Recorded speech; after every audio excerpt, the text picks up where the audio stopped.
Hello student, आप सभी student को एजेंट आर्ट्स एकेडमी पे स्वागत है। तो कैसे हैं आप? सब ठीक होंगे और मन दिल लगाकर पढ़ाई करते होंगे। तो आज हम लोग बात करने वाले हैं क्लास 12th हिस्ट्री का जो है ना बाबू अति महत्वपूर्ण प्रश्न। ये जितना प्रश्न करवा रहे हैं आपके एग्जाम के लिए जो है ना अति महत्वपूर्ण प्रश्न है। तो आप लोग जो है बाबू ये सभी प्रश्न का आंसर जो है ना अच्छे से याद कर लीजिएगा। यही सब प्रश्न जो है ना आपके एग्जाम में देखने के लिए मिलेगा। इससे बाहर आपका कोई एक भी बाहर का प्रश्न देखने के लिए नहीं मिलेगा। तो आप लोग जो है ना सभी प्रश्न के आंसर जो है ना अच्छे से याद कर लीजिएगा। अगर आप लोग टेलीग्राम पे ज्वाइनिंग नहीं हुए हैं तो आप लोग टेलीग्राम पे जाके ज्वाइनिंग हो जाइएगा। क्लास खत्म होने के बाद इसका पीडीएफ हम टेलीग्राम पे हम प्रोवाइड करवा देंगे। तो आप लोग जो है ना बाबू टेलीग्राम पे अवश्य ज्वाइनिंग हो जाइएगा। अगर आप लोग इस चैनल पे नए हैं तो आप लोग चैनल को जो है ना अवश्य सब्सक्राइब कर लीजिएगा। आप लोग जो है ना बाबू एक बार वीडियो को शेयर कर लीजिएगा। तो चलिए आज का जो हमारा पहला प्रश्न है उसको देख लेते हैं। पहला प्रश्न क्या है कि सिंधु घाटी निवासियों को किस धातु का ज्ञान नहीं था? ऑप्शन नंबर ए में सोना, ऑप्शन नंबर बी में चांदी, ऑप्शन नंबर सी में लोहा, ऑप्शन नंबर डी में तांबा। इसका सही आंसर ऑप्शन नंबर क्या हो जाएगा? आपका सी हो जाएगा। जो है सिंधु घाटी सभ्यता के जो है लोगों को कौन सा धातु का जो है ना बाबू ज्ञान नहीं था? तो याद रखिएगा वहां के लोग का जो है ना लोहा का ज्ञान नहीं था। किसका ज्ञान नहीं था? लोहा का ज्ञान नहीं था। ये जितना प्रश्न करवा रहे हैं ना बाबू आपके एग्जाम के लिए जो है अति महत्वपूर्ण प्रश्न करवा रहे हैं। तो आप लोग जो है ये सभी प्रश्न का आंसर जो है ना अच्छे से याद कर लीजिएगा। यही सब प्रश्न जो है ना आपके एग्जाम में आने वाला है। इससे बाहर आपका कोई एक भी बाहर का प्रश्न देखने के लिए नहीं मिलेगा। तो आप लोग जो है ना ये सभी प्रश्न के आंसर जो बाबू अच्छे से याद करिएगा। अगर आप लोग इस चैनल पे नए हैं तो आप लोग चैनल को जो है ना अवश्य सब्सक्राइब कर लीजिएगा। आप लोग टेलीग्राम पे जाके अवश्य ज्वाइनिंग हो जाइएगा। क्लास खत्म होने के बाद इसका पीडीएफ हम टेलीग्राम पे प्रोवाइड करवा देंगे, समझे? आप आपका जो है टेलीग्राम का लिंक जो है आपका इस वीडियो के प्लेलिस्ट में आपका मिल जाएगा। तो आप लोग जो है ना बाबू टेलीग्राम पे जाके अवश्य ज्वाइनिंग हो जाइएगा। तो चलिए आज का जो हमारा दूसरा प्रश्न है उसको देख लेते हैं। दूसरा प्रश्न क्या है कि हड़प्पा सभ्यता में विशाल स्नानागार का अवशेष कहां से प्राप्त है? ऑप्शन नंबर ए में रोपन, ऑप्शन नंबर बी में मोहनजोदड़ो, ऑप्शन नंबर सी में कालीबंगाल, ऑप्शन नंबर डी में लोथल।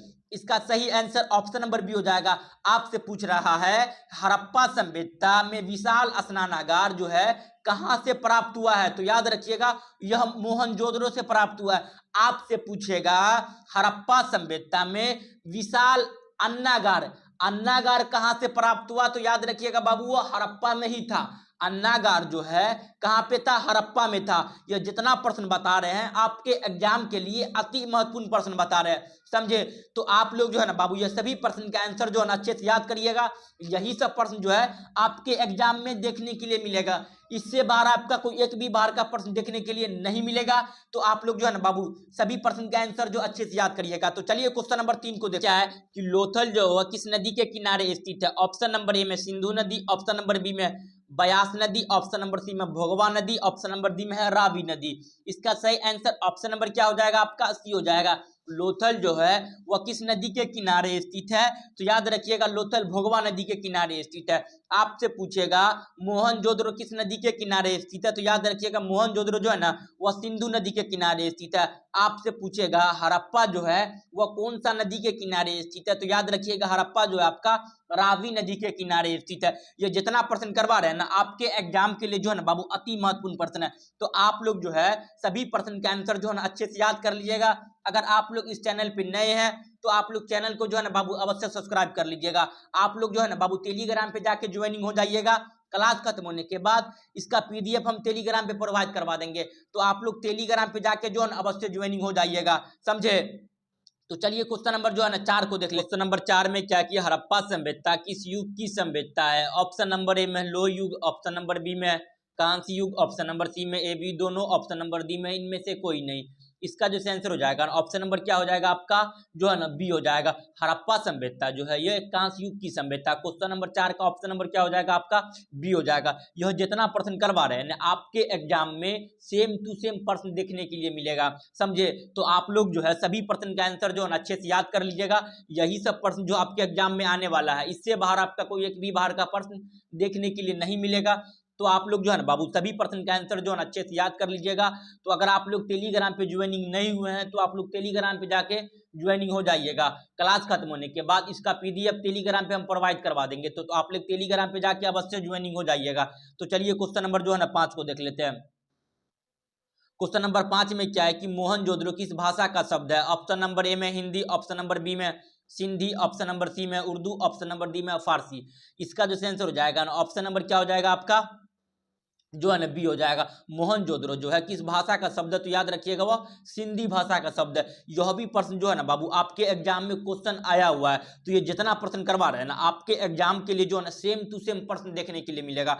आप लोग जो है सभी प्रश्न का जो है ना आंसर अच्छे से याद कर लीजिएगा, आपको एग्जाम में एक भी प्रश्न नहीं छूटेगा, समझे? तो आप लोग जो है ना बाबू सभी प्रश्न का आंसर जो है कमेंट करिए। तो चलिए क्वेश्चन नंबर जो है ना 6 को देख लेते हैं। क्वेश्चन नंबर 6 में क्या है कि लोथल जो है ना किस राज्य में स्थित है? ऑप्शन नंबर ए में गुजरात, ऑप्शन नंबर बी में पश्चिम बंगाल, ऑप्शन नंबर सी में राजस्थान, ऑप्शन नंबर डी में पंजाब। इसका जो आंसर हो जाएगा ना ऑप्शन नंबर क्या हो जाएगा आपका ए हो जाएगा। जो है ना लोथल जो है किस राज्य में स्थित है? तो याद रखिएगा आपका लोथल कहाँ पे है बाबू? तो गुजरात में। अगर आपसे पूछेगा जो है ना काली बंगाल कहाँ पे है? तो राजस्थान। याद रखिएगा ये दोनों प्रश्न यहाँ से पूछा जाता है। लोथल कहाँ पे है? गुजरात में है। काली बंगाल कहाँ है? राजस्थान में। ये जितना प्रश्न करवा रहे हैं बाबू जो है ना आपके एग्जाम के लिए जो है ना अति महत्वपूर्ण प्रश्न है।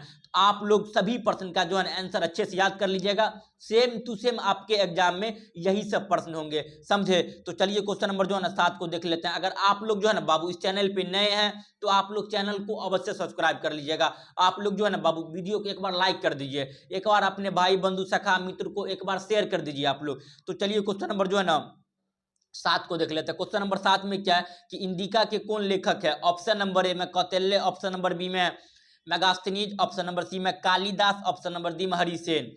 इसका सही आंसर ऑप्शन नंबर क्या हो जाएगा आपका?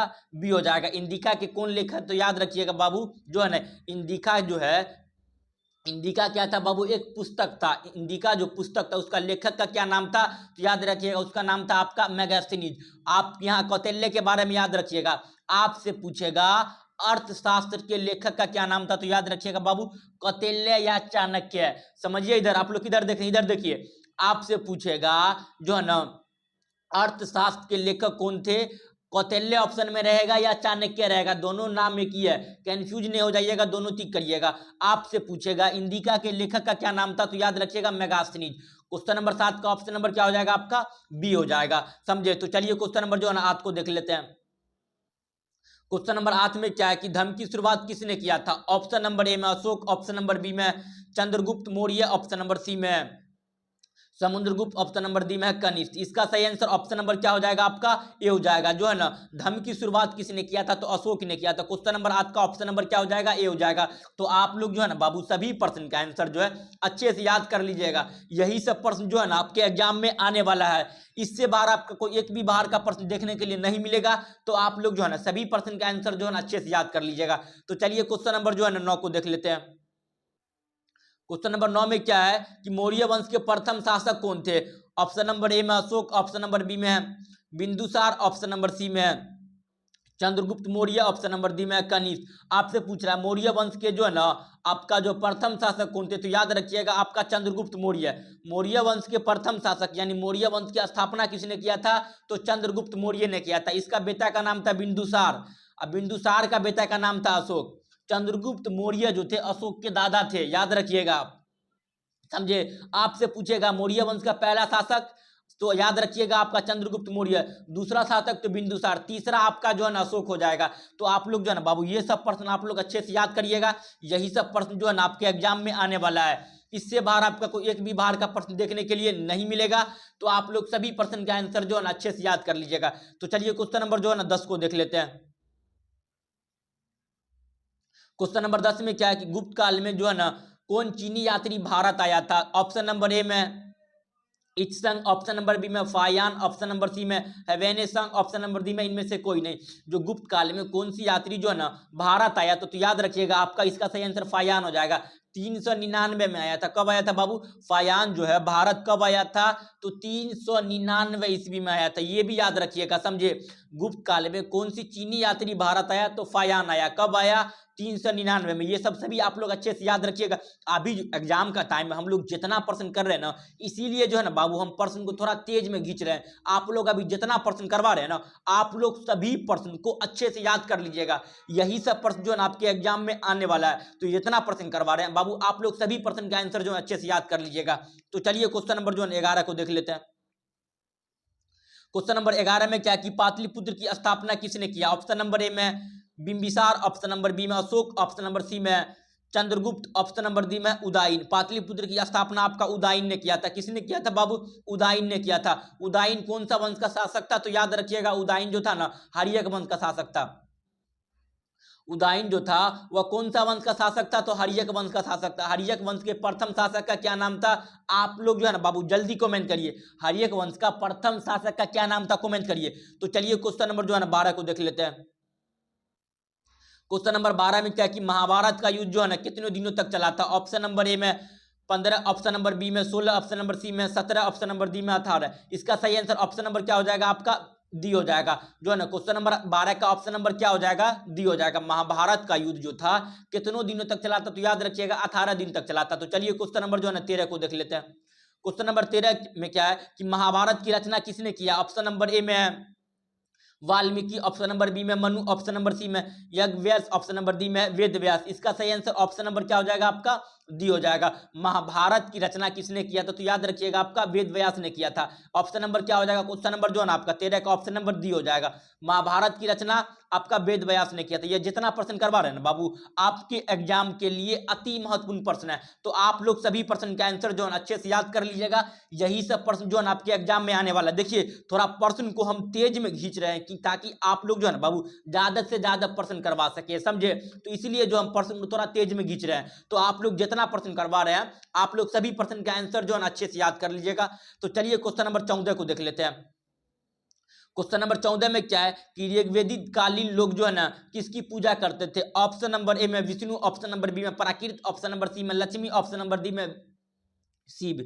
इसका सही आंसर ऑप्शन नंबर क्या हो जाएगा आपका? बी हो जाएगा।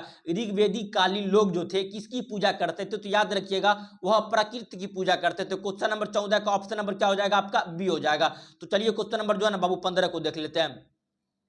क्वेश्चन नंबर 15 में क्या है कि सांची जो है ना किस राज्य में है? ऑप्शन नंबर ए में बिहार, ऑप्शन नंबर बी में Madhya Pradesh, option number C में Uttar Pradesh, option number D में पंजाब। सांची जो है बाबू ये मध्य प्रदेश में है। क्वेश्चन नंबर आपका जो है 15 का ऑप्शन नंबर क्या हो जाएगा? बी हो जाएगा। तो चलिए क्वेश्चन नंबर जो है ना आपका 16 को देख लेते हैं। क्वेश्चन नंबर 16 में क्या है कि गौतम बुद्ध का जन्म स्थान कहाँ है? ऑप्शन नंबर ए में है नालंदा, ऑप्शन नंबर बी में बोध गया, ऑप्शन नंबर सी में सारनाथ, ऑप्शन नंबर डी में कपिल वस्तु। इसका सही आंसर ऑप्शन नंबर क्या हो जाएगा आपका? डी हो जाएगा। आपसे पूछेगा गौतम बुद्ध या महात्मा बुद्ध का जन्म कहाँ पे हुआ था? तो कपिल वस्तु लुबनी में हुआ था। कभी कभी एग्जाम में जो है ना बाबू लुबनी ऑप्शन में रहता है, कपिल वस्तु नहीं रहता है। तो आप लोग कंफ्यूज नहीं हो जाइएगा। आप लोग जो लुबनी रहे या कपिल वस्तु रहे, आप लोग दोनों ठीक करिएगा, समझे। अगर लुबनी रहेगा तो कपिल वस्तु नहीं रहेगा, कपिल वस्तु रहेगा तो आपका लुबनी नहीं रहेगा, समझे। तो ऑप्शन में दिए हुआ कपिल वस्तु, तो आप लोग कपिल वस्तु को ठीक करिएगा, समझे। आपसे पूछेगा गौतम बुद्ध का जन्म कब हुआ? तो याद रखिएगा 563 बीसी में हुआ था। देखिए बीसी को बोलते हैं बिफोर क्राइस्ट, यानी ईसा पूर्व में हुआ था, समझे। ये सभी जितना पॉइंट बता रहे हैं आपके एग्जाम के लिए जो है ना अति महत्वपूर्ण प्रश्न बता रहे हैं। यही सब प्रश्न जो है ना आपके एग्जाम में आने वाला है। इससे बाहर आपका कोई एक भी बाहर का प्रश्न देखने के लिए नहीं मिलेगा। तो आप लोग सभी प्रश्न का आंसर जो है ना अच्छे से याद कर लीजिएगा। तो चलिए क्वेश्चन नंबर जो है ना 17 को देख लेते हैं। क्वेश्चन नंबर 17 में क्या है कि पुराणों की संख्या है? ऑप्शन नंबर ए में 16, ऑप्शन नंबर बी में 17, ऑप्शन नंबर सी में 18, ऑप्शन नंबर डी में है 20। इसका सही आंसर ऑप्शन नंबर क्या हो जाएगा आपका? सी हो जाएगा। पुराणों की संख्या कितना है? तो याद रखिएगा बाबू पुराणों की संख्या 18 है। क्वेश्चन नंबर 17 का ऑप्शन नंबर सी हो जाएगा। तो आप लोग जो है ना बाबू सभी प्रश्न के आंसर जो है अच्छे से याद कर लीजिएगा। यही सब प्रश्न जो है ना आपके एग्जाम में आने वाला है। इससे बाहर आपका कोई एक भी बाहर का प्रश्न देखने के लिए नहीं मिलेगा। तो आप लोग सभी प्रश्न के आंसर जो है ना अच्छे से याद करिएगा। देखिए हम लोग जो है ना बाबू कहीं तेज में जितना प्रश्न हो रहा है, कहीं फास्ट कर रहे हैं, तो आप लोग जो है ना बाबू थोड़ा कहीं तेज में जितना, अभी तो एग्जाम आ रहा है हमारा, जितना क्वेश्चन हो रहा है ना, आप लोग जितना क्वेश्चन करवा रहे हैं ये सभी क्वेश्चन को कर जाते हैं, आपके एग्जाम में जो है एक भी प्रश्न नहीं छूटेगा, समझे। तो आप लोग थोड़ा कहीं बाबू फास्ट में पढ़िएगा, ताकि जो हम क्वेश्चन को तेज में ले रहे हैं, जितना क्वेश्चन अभी 5 गो सेट ऐसा सेट करवा रहे हैं आप लोग को। तो आप लोग जो है ना बाबू इस चैनल पे नए हैं तो आप लोग चैनल को सब्सक्राइब कर लीजिएगा। आपके एग्जाम में हिस्ट्री से एक भी प्रश्न नहीं छूटेगा, समझे। तो आप लोग सभी वीडियो, जितना वीडियो हम जो करवा रहे हैं हिस्ट्री का, आप लोग जो है ना बाबू सभी वीडियो को अच्छे से देख लीजिएगा, समझे। अगर आप लोग बाबू इस चैनल पे नए हैं तो आप लोग चैनल को सब्सक्राइब कर लीजिए। तो चलिए क्वेश्चन नंबर जो है 18 को देख लेते हैं। क्वेश्चन नंबर 18 में क्या है, हीनयान और महायान का संबंध किस धर्म से है? ऑप्शन नंबर ए में बौद्ध धर्म, ऑप्शन नंबर बी में है जैन धर्म, ऑप्शन नंबर सी में वैष्णव धर्म, ऑप्शन नंबर डी में इस्लाम धर्म। इसका सही आंसर ऑप्शन नंबर क्या हो जाएगा आपका?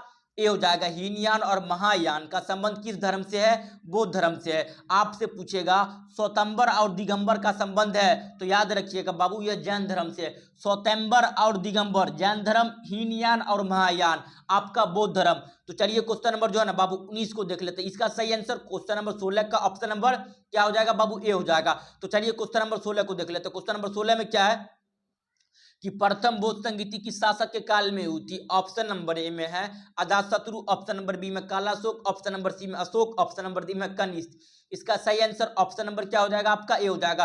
प्रथम बौद्ध संगीति किस शासक के काल में हुई? तो याद रखिएगा आपका यह अजातशत्रु के शासन काल में हुई थी। क्वेश्चन नंबर आपका जो है ना 19 का ऑप्शन नंबर क्या हो जाएगा? ए हो जाएगा। तो चलिए क्वेश्चन नंबर जो है ना 20 को देख लेते हैं। क्वेश्चन नंबर 20 में क्या है कि नाथ मुनि का संबंध कौन सा धर्म से है? ऑप्शन नंबर ए में जैन धर्म, ऑप्शन नंबर बी में बौद्ध धर्म, ऑप्शन नंबर सी में है शिव धर्म, ऑप्शन नंबर डी में वैष्णव धर्म। नाथ मुनि का शरण वैष्णव धर्म से है। क्वेश्चन नंबर आपका जो है 20 का ऑप्शन नंबर क्या हो जाएगा बाबू? डी हो जाएगा। ये जितना प्रश्न करवा रहे हैं ना आपके एग्जाम के लिए अति महत्वपूर्ण प्रश्न करवा रहे हैं। तो आप लोग जो है बाबू सभी प्रश्न का आंसर जो है ना अच्छे से याद कर लीजिएगा। यही सब प्रश्न आपके एग्जाम में आने वाला है। इससे बाहर आपका कोई एक भी बार का प्रश्न देखने के लिए नहीं मिलेगा। तो आप लोग जो है ना बाबू सभी प्रश्न का आंसर जो अच्छे से याद करिएगा। अगर आप लोग इस चैनल पे नए हैं तो आप लोग चैनल को जो है ना अवश्य सब्सक्राइब कर लीजिएगा। तो चलिए क्वेश्चन नंबर जो है 21 को देख लेते हैं। क्वेश्चन नंबर 21 में क्या है कि तंबाकू का सेवन सर्वप्रथम किस मुगल सम्राट ने किया? ऑप्शन नंबर ए में अकबर, ऑप्शन नंबर बी में बाबर, ऑप्शन नंबर सी में शाहजहां, ऑप्शन नंबर डी में जहांगीर। इसका सही आंसर ऑप्शन नंबर ए हो जाएगा। तंबाकू का जो है सेवन सर्वप्रथम किस मुगल शासक ने जो है ना मंगाया था? तो अकबर ने मंगाया था। कहां से मंगाया था? तो पुर्तगाल से मंगाया था। तंबाकू का जो है ना, तंबाकू समझिए कि एक पौधा होता है जिसे आम भाषा में आप लोग खैनी बोलते हैं, समझे। लेकिन मैनली नाम उसका तंबाकू है, लेकिन आम भाषा में आप लोग उसको क्या बोलिएगा बाबू? खैनी बोलते हैं। तो तंबाकू का जो है ना सेवन पे सर्वप्रथम किस मुगल शासक ने मंगवाया था? तो अकबर ने मंगाया था। कहां से मंगाया था? आपका यह जो है ना पुर्तगाल से मंगाया था। और आपसे पूछेगा तंबाकू पे किस शासक ने प्रतिबंध लगाया था? तो जहांगीर ने प्रतिबंध लगाया। प्रतिबंध जहांगीर ने लगाया था और मंगवाया किसने था? तो अकबर ने मंगाया था। तो आप लोग सभी प्रश्न का आंसर जो है ना बाबू अच्छे से याद करिएगा। यही सब प्रश्न आपके एग्जाम में आने वाला है। तो चलिए क्वेश्चन नंबर 22 को देख लेते हैं। क्वेश्चन नंबर 22 में क्या है, आईने अकबरी कितने भागों में विभक्त है? ऑप्शन नंबर ए में 2, ऑप्शन नंबर बी में 3, ऑप्शन नंबर सी में 4, ऑप्शन नंबर डी में 5। इसका सही आंसर ऑप्शन नंबर डी हो जाएगा। आईने अकबरी कितने भागों में विभक्त है? तो याद रखिएगा यह 5 भागों में विभक्त है। आपसे पूछेगा आईने अकबरी के अनुसार भूमि कितने भागों में विभक्त है? तो याद रखिएगा भूमि 4 भागों में विभक्त है। आपसे पूछेगा आईने अकबरी का लेखक का क्या नाम है? तो बाबू याद रखिएगा अबू फजल। आईने अकबरी की जो है ना रचना किसने किया था? तो अबू फजल ने किया था। उसमें आईने अकबरी में किसके बारे में लिखा गया? तो अकबर के बारे में लिखा गया है। आपसे पूछेगा अकबरनामा कितनों भाग में विभाजित था? यह 3 भाग में विभाजित था। यह जितना प्रश्न करवा रहे हैं ना आपके एग्जाम के लिए अति महत्वपूर्ण प्रश्न करवा रहे हैं। यही सब प्रश्न जो है ना आपके एग्जाम में आएंगे। इससे बाहर आपका कोई एक भी बाहर का प्रश्न देखने के लिए नहीं मिलेगा। तो आप लोग जो है ना सभी प्रश्न का आंसर जो अच्छे से याद कर लीजिएगा। तो चलिए क्वेश्चन नंबर जो है ना आपका 23 को देख लेते हैं। क्वेश्चन नंबर 23 में क्या है, अकबरनामा के अनुवाद कौन थे? ऑप्शन नंबर ए में बेवरीज, ऑप्शन नंबर बी में जोरेंट, ऑप्शन नंबर सी में ब्लैकमैन, ऑप्शन नंबर डी में इनमें से सभी। इसका सही आंसर ऑप्शन नंबर क्या हो जाएगा आपका? डी हो जाएगा। क्वेश्चन नंबर 23 का ऑप्शन नंबर क्या हो जाएगा बाबू? डी हो जाएगा। तो आप लोग जो है ना सभी प्रश्न का आंसर जो है बाबू याद कर लीजिएगा। यही सब प्रश्न जो है ना आपके एग्जाम में आने वाला है। इससे बाहर आपका कोई एक भी बाहर का प्रश्न देखने के लिए नहीं मिलेगा। तो चलिए क्वेश्चन नंबर जो है ना आपका 24 को देख लेते हैं। क्वेश्चन नंबर 24 में क्या है कि फतेहपुर सीकरी को जो है ना किसने राजधानी बनाया? ऑप्शन नंबर ए में बाबर, ऑप्शन नंबर बी में अकबर, ऑप्शन नंबर सी में शाहजहां, ऑप्शन नंबर डी में आपका जहांगीर। इसका सही आंसर ऑप्शन नंबर बी हो जाएगा। फतेहपुर सीकरी को किसने राजधानी बनाया था? तो याद रखिएगा आपका यह जो बनाया था आपका अकबर जी बनाया था। क्वेश्चन नंबर 24 का ऑप्शन नंबर बी हो जाएगा। तो चलिए क्वेश्चन नंबर जो है ना 25 क्या, अकबर ने दीन इलाही कब शुरू किया? ऑप्शन नंबर ए में 1562, ऑप्शन नंबर बी में 1564, ऑप्शन नंबर डी में 1569, ऑप्शन नंबर डी में इनमें से कोई नहीं। इसका सही आंसर ऑप्शन नंबर क्या हो जाएगा आपका? डी हो जाएगा। अकबर ने दीन इलाही कब शुरू किया? तो याद रखिएगा 1582 में किया था। 1582 ऑप्शन में ही नहीं है, ऑप्शन में है आपका नॉन ऑफ दीज, इनमें से कोई नहीं। क्वेश्चन नंबर जो है ना आपका 25 का ऑप्शन नंबर क्या हो जाएगा बाबू? डी हो जाएगा। ये जितना प्रश्न करवा रहे हैं ना आपके एग्जाम के लिए अति महत्वपूर्ण प्रश्न है। तो आप लोग जो है ना बाबू सभी प्रश्न के आंसर जो है ना अच्छे से याद कर लीजिएगा। यही सब प्रश्न जो है ना आपके एग्जाम में आने वाला है। इससे बाहर आपका कोई एक भी बाहर का प्रश्न देखने के लिए नहीं मिलेगा। तो आप लोग सभी प्रश्न के आंसर जो है ना अच्छे से याद करिएगा। तो चलिए क्वेश्चन नंबर जो है ना आपका 26 को देख लेते हैं। क्वेश्चन नंबर 26 में क्या है कि अकबर का संरक्षक कौन था? ऑप्शन नंबर ए में बैरम खां, ऑप्शन नंबर बी में मुनीफ खां, ऑप्शन नंबर सी में लतीफ खां, ऑप्शन नंबर डी में हुमायूं। इसका सही आंसर ऑप्शन नंबर क्या हो जाएगा आपका? ए हो जाएगा। अकबर के संरक्षक कौन थे? तो बैरम खां। क्वेश्चन नंबर 26 का ऑप्शन नंबर क्या हो जाएगा? ए हो जाएगा। तो चलिए क्वेश्चन नंबर जो है ना 27 को देख लेते हैं। क्वेश्चन नंबर 27 में क्या है कि भारत में मुगल वंश की स्थापना किसने किया? ऑप्शन नंबर ए में अकबर, ऑप्शन नंबर बी में बाबर, ऑप्शन नंबर सी में शाहजहां, ऑप्शन नंबर डी में औरंगजेब। इसका सही आंसर ऑप्शन नंबर बी हो जाएगा। भारत में मुगल वंश की स्थापना किसने किया था? तो बाबर ने किया था। क्वेश्चन नंबर 27 का ऑप्शन नंबर क्या हो जाएगा? बी हो जाएगा। ताजमहल किस नदी के किनारे है? क्वेश्चन नंबर 28 में है ताजमहल जो है ना किस नदी के किनारे स्थित है?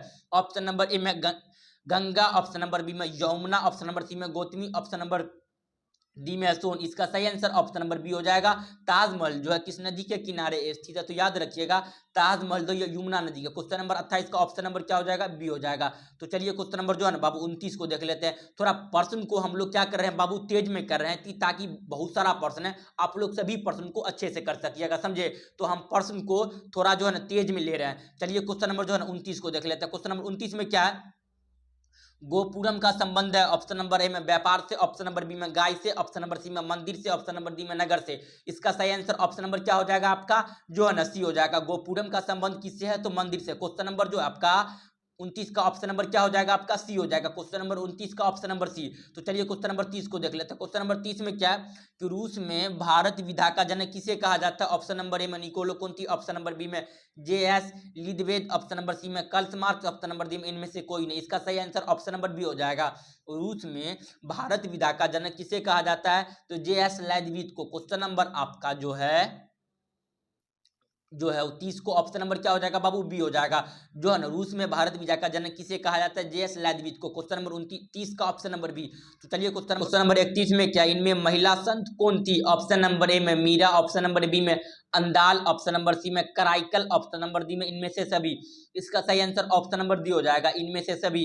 क्वेश्चन नंबर आपका जो है 31 का ऑप्शन नंबर क्या हो जाएगा आपका? डी हो जाएगा। क्वेश्चन नंबर 31 का ऑप्शन नंबर क्या हो जाएगा बाबू? डी हो जाएगा। तो आप लोग जो है सभी प्रश्न के आंसर जो है अच्छे से याद कर लीजिएगा। यही सब प्रश्न जो है आपके एग्जाम में आने वाला है। इससे बाहर आपका कोई एक भी बाहर का प्रश्न देखने के लिए नहीं मिलेगा। तो आप लोग सभी प्रश्न के आंसर जो है अच्छे से याद करिएगा। तो चलिए क्वेश्चन नंबर 32 को देख लेते हैं। क्वेश्चन नंबर 32 में क्या है कि महाराष्ट्र जो है ना महाराष्ट्र में संत कौन नहीं थी? ऑप्शन नंबर ए में तुकाराम, ऑप्शन नंबर बी में रामदास, ऑप्शन नंबर सी में ज्ञानेश्वर, ऑप्शन नंबर डी में चैत्य। इनमें से जो है ना बाबू ये भी ज्ञानेश्वर जो थे महाराष्ट्र के संत थे, रामादास भी, तुकाराम भी। आपका चैत्य जो थे यह महाराष्ट्र के संत नहीं थे। क्वेश्चन नंबर आपका 32 का ऑप्शन नंबर क्या हो जाएगा बाबू? ऑप्शन नंबर क्या हो जाएगा आपका? डी हो जाएगा। क्वेश्चन नंबर 32 का ऑप्शन नंबर क्या हो जाएगा? डी हो जाएगा। तो चलिए क्वेश्चन नंबर जो है ना 33 को देख लेते हैं। क्वेश्चन नंबर 33 में क्या है तलबंदी किसका जन्म स्थान था? ऑप्शन नंबर ए में कबीर का, ऑप्शन नंबर बी में नानक, ऑप्शन नंबर सी में रेदास, ऑप्शन नंबर डी में मीरा। इसका सही आंसर ऑप्शन नंबर बी हो जाएगा। तलबंदी में जो है किसका जन्म स्थान था? तो याद रखिएगा गुरु नानक का था। चलिए क्वेश्चन नंबर जो है ना बाबू 34 को देख लेते हैं। क्वेश्चन नंबर 34 में क्या है? इनमें से कौन विष्णु को अपना पति मानती थी? ऑप्शन नंबर ए में है मीरा, ऑप्शन नंबर बी में अंदाल, ऑप्शन नंबर सी में कराइकल, ऑप्शन नंबर डी में इनमें से कोई नहीं।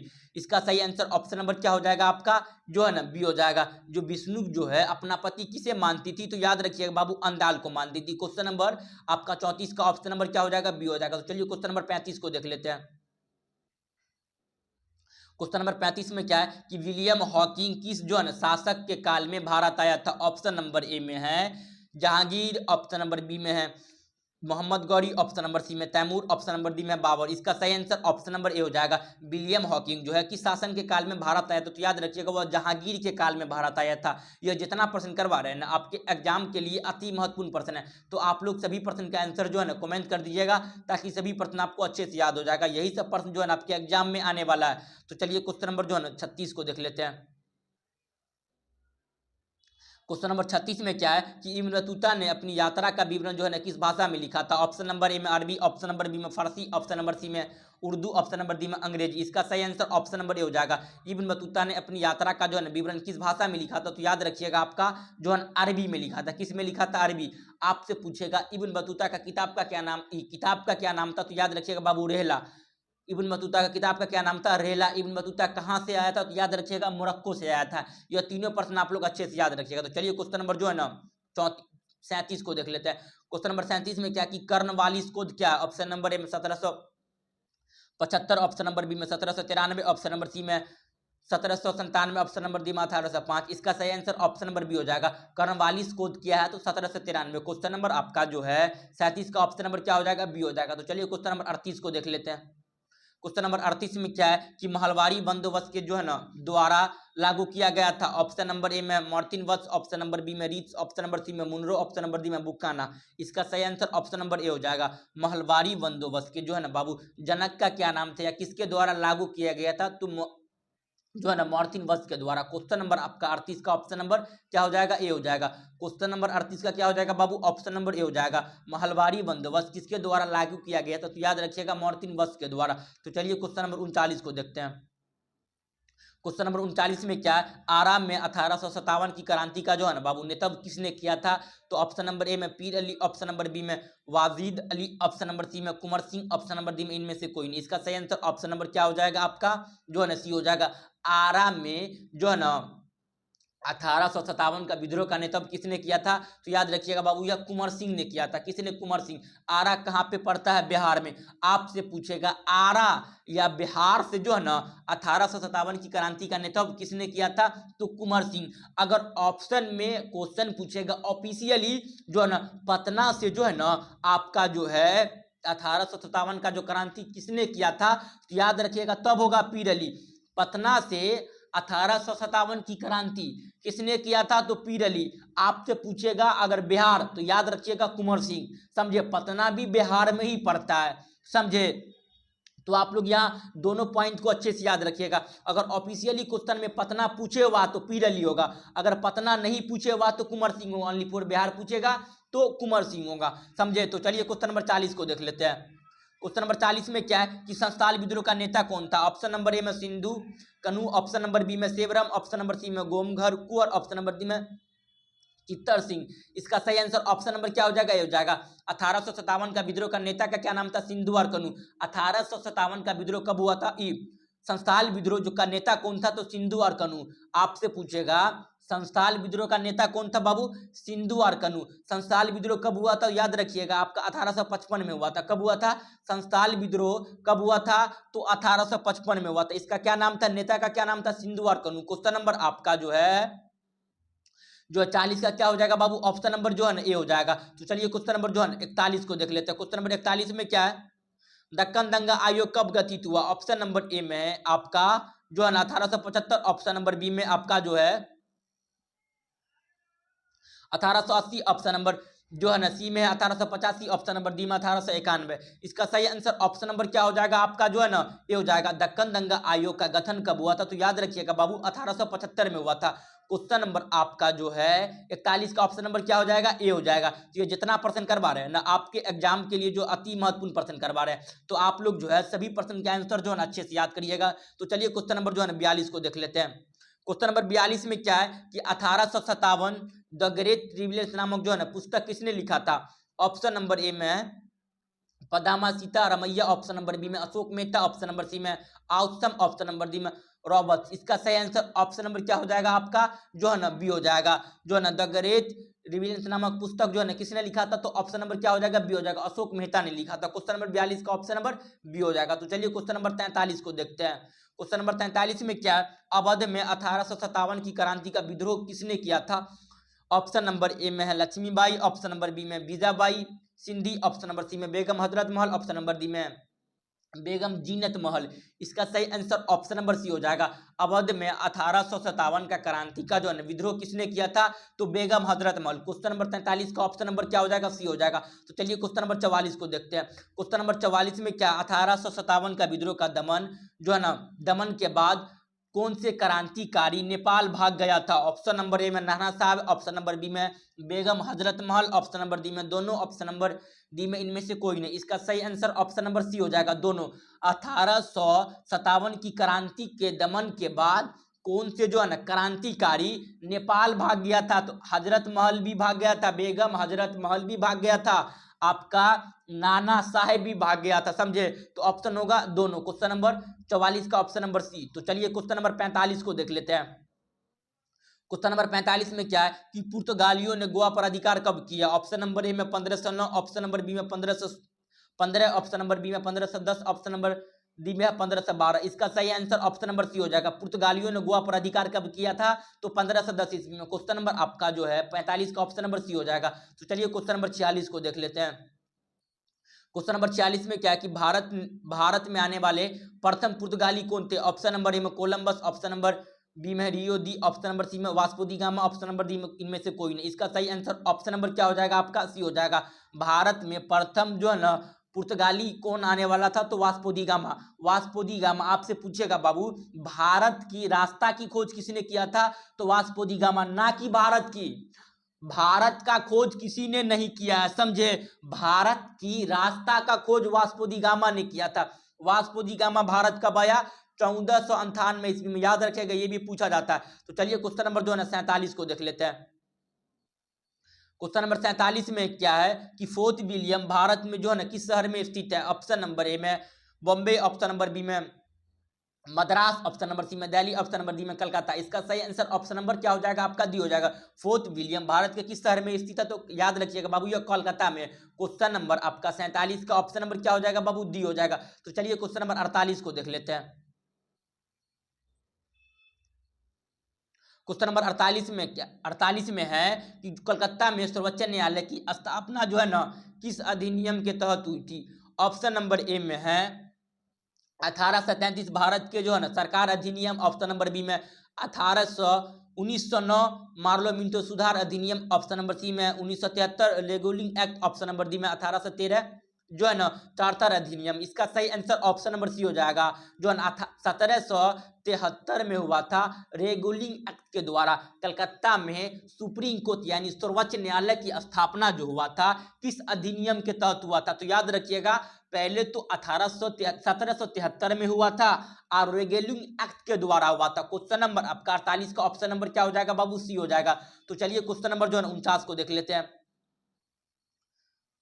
क्वेश्चन नंबर 49 में क्या है कि चौल इमारत किस शहर में की प्रमुख विशेषता है। ऑप्शन नंबर ए में दिल्ली, ऑप्शन नंबर बी में कोलकाता, ऑप्शन नंबर सी में मद्रास, ऑप्शन नंबर डी में बॉम्बे।